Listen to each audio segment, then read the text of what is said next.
The LUMIX 14mm is an excellent lens to use. It's fun, it's portable, it's relatively affordable, and it gives you great picture quality. So what I want to talk to you about today is reasons for getting this lens and some of the pros and some of the cons that come with owning this lens.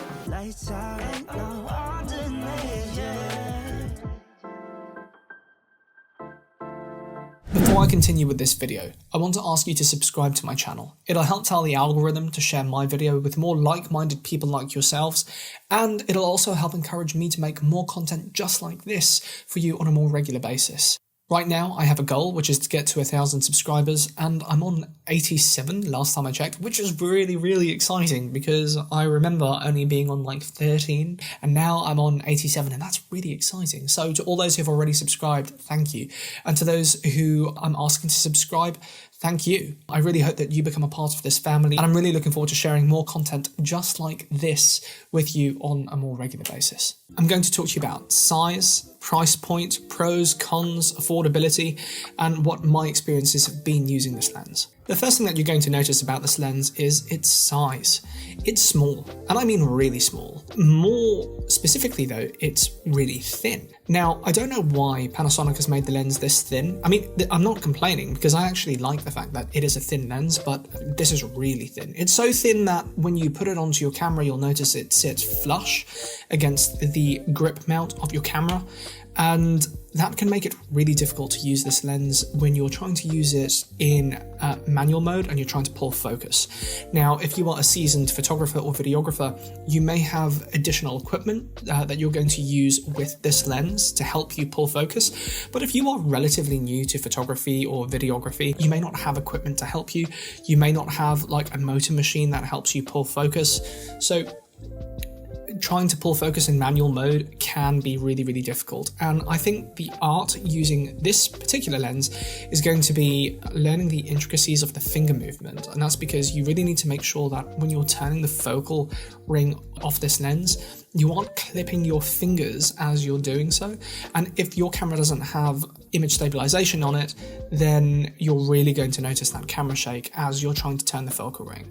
And that's really saying something because when you're using wide lenses, it's usually harder to notice camera shake. But when you have a lens that is particularly difficult to use, you will really notice the camera shake kind of at the more extreme end of things, and that can make it really problematic to use.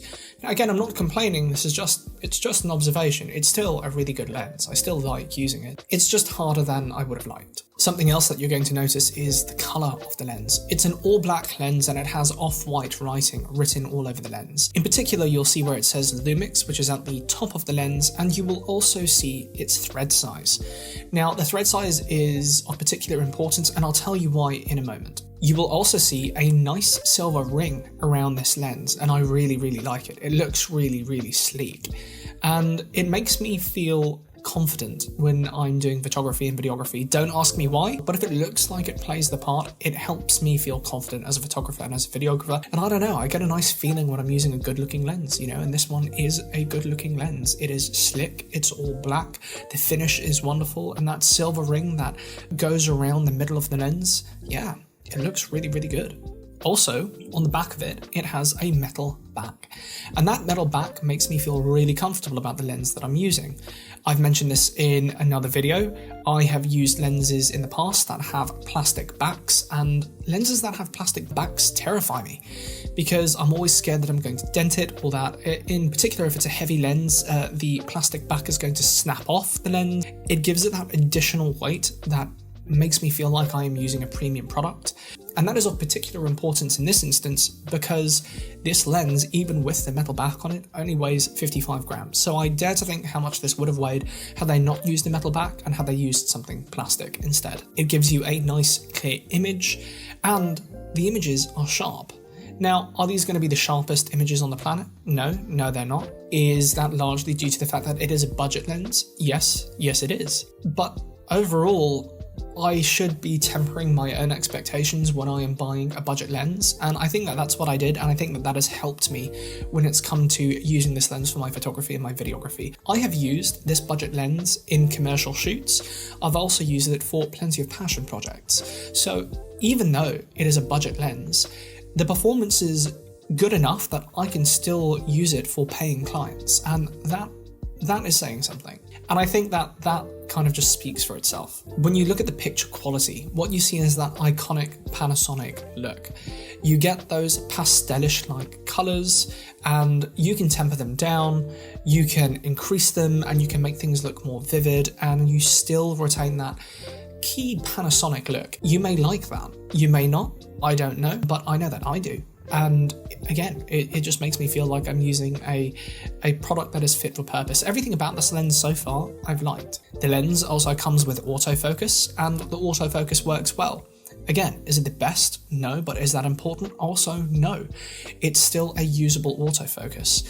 And to be honest, I am a big advocate for shooting in manual mode, but in this particular instance with this particular lens, I must say the idea of using autofocus has become really, really important for me, because it can be really, really pernickety. And that's because it can become very difficult to use manual focus on this lens just because of how thin it is.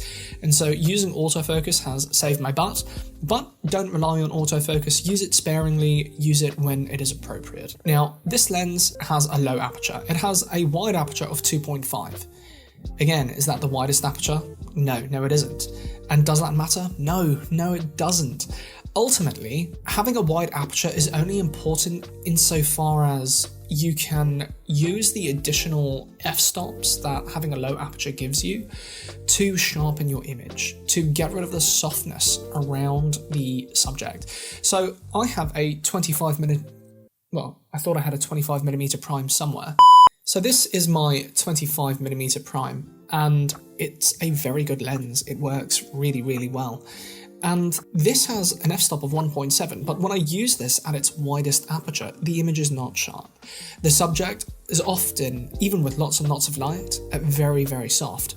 And that can be really problematic for me, especially if I'm shooting something for a commercial shoot. I need something that is often tack sharp and that really pops from the background.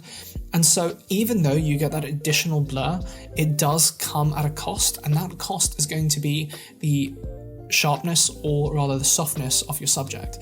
Now, this 14mm prime has, as I said, an aperture of 2.5, but it can go so many stops further from 2.5 that you can still get decent background blur if you are using enough light, or even a, let's say, like a light booster, or a speed booster rather, and that will give you more of a blur.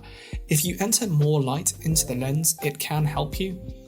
Now, the widest aperture on this 14mm prime lens is, as I mentioned, 2.5, and you have so many stops that you can go beyond 2.5 to sharpen your image. So I don't really see the problem with this lens only having a wide aperture of 2.5. That's for a reason.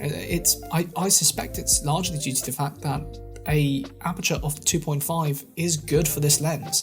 This lens is often going to be used for capturing landscapes where you want to capture the background, not blur it out. And also, there are so many other lenses out there that might be more fit for purpose if you do want to blur out the background and really capture a sharp looking subject in the foreground. And so I suspect that is the reason why they haven't given this lens a lower aperture. I could be wrong, I am speculating, and if anyone does know the correct answer, please do correct me by leaving a comment in the comment box below. I would love to know if I'm wrong. Now, this 14mm Pro has a hidden gem, and it really is a hidden gem. Now, these are both LUMIX lenses, the 14mm prime I'm using to film myself, and this 25mm prime here. And they're both LUMIX lenses, and they both have the same thread size. So why is that a hidden gem, and what does that mean? Well, what it means is I can take this ND filter, which is used to reduce the exposure of my image without increasing my shutter speed, to allow me to retain motion blur, and I can apply it onto the LUMIX 25mm prime, and I can apply it to my 14mm prime.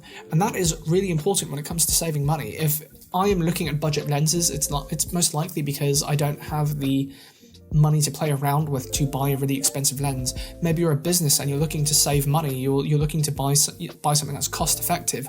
Well, then this is it. The thread size of this lens is the exact same as this one, which means your ND filters, your polarizers, your diffusers, your diopters, all of those really fun, useful attachments are interchangeable with one another, which means that you don't need to buy 2 of every ND filter, 2 of every polarizer.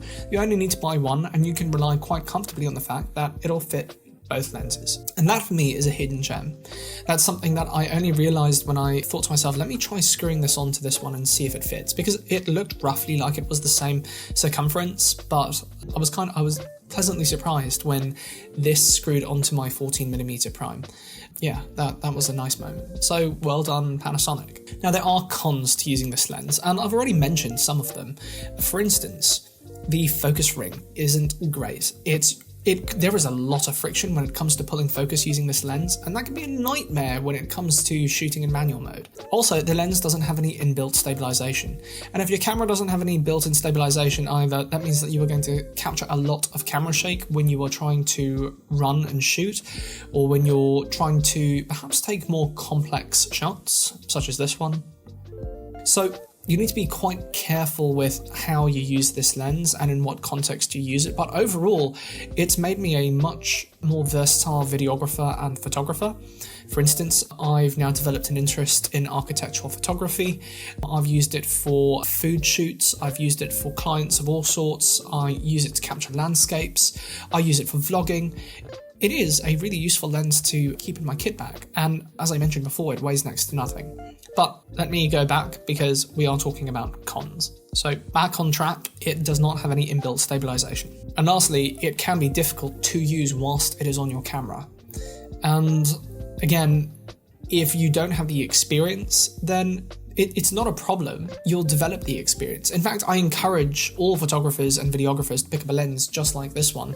You don't really want to use something that is perfect to use, because what are you going to do when you have to step down from that?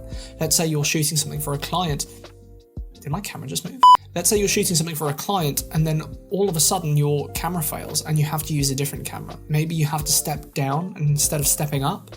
And if you're stepping down to something that you don't really have any experience using, or if you're stepping down to something that's, let's say, just more difficult to use, then you're kind of stuffed. It has given me fantastic quality at the price point that it sits at. I purchased this lens for £181 secondhand in relatively mint condition, and you can find them all over the UK for a very similar price. And if you live further abroad, I don't know how much you're going to pick it up for. You can do some research, you can find that out yourself, but I would assume that it's going to be, relatively inexpensive. Now, £181 is not a small amount of money. Like, I don't like the idea of spending £181 of my hard-earned cash, but in the context of how much lenses cost, £181 is not the most expensive a lens has ever cost, and so I am happy with the fact that I can buy a lens that gives me the same type of quality that it would do brand new out the box at the price point of £181. The fact that it's made me a more experienced and versatile photographer and videographer has made me feel a lot more confident in myself, and I love that. And that is you can't really put a value on that. So Panasonic, well done. I'm really enjoying using this lens. I have to admit, I really do like LUMIX lenses. Now, one thing I would say is, whether you are buying a lens first-hand or second-hand, make sure you get insurance.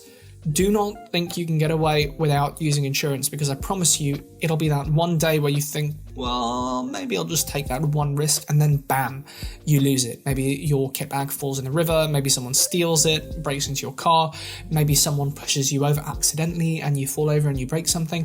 Heck, maybe your tripod fails you and the camera falls over and your lens breaks, or your camera breaks. Or maybe your tripod breaks. It doesn't really matter what it is. Your kit is ultimately, it's yours, and it's yours to look after. It's your responsibility, and make sure you are looking after it, because if you look after your kit, I promise you it will look after you, and it'll give you fantastic picture quality, and it'll give you everything that you hoped it would, as long as you use it right and as long as you treat it right. And a part of treating it right means getting insurance for your camera gear. I think that this is a good place to leave this video for now. It's been really fun making it. Hopefully you've learned something, and if you have, please let me know in the comment box below. And if I've said something wrong, incorrect, or if I've forgotten something, again, mention it in the comment box below. It really really helps me. And if you have any ideas for what I can do for my next video, please let me know. And if you haven't, like, subscribe and share. So I think this is a good place to leave this video for now. My name is Michael. Thank you for watching. Welcome to my channel, and I will see you on the next video. Bye bye for now.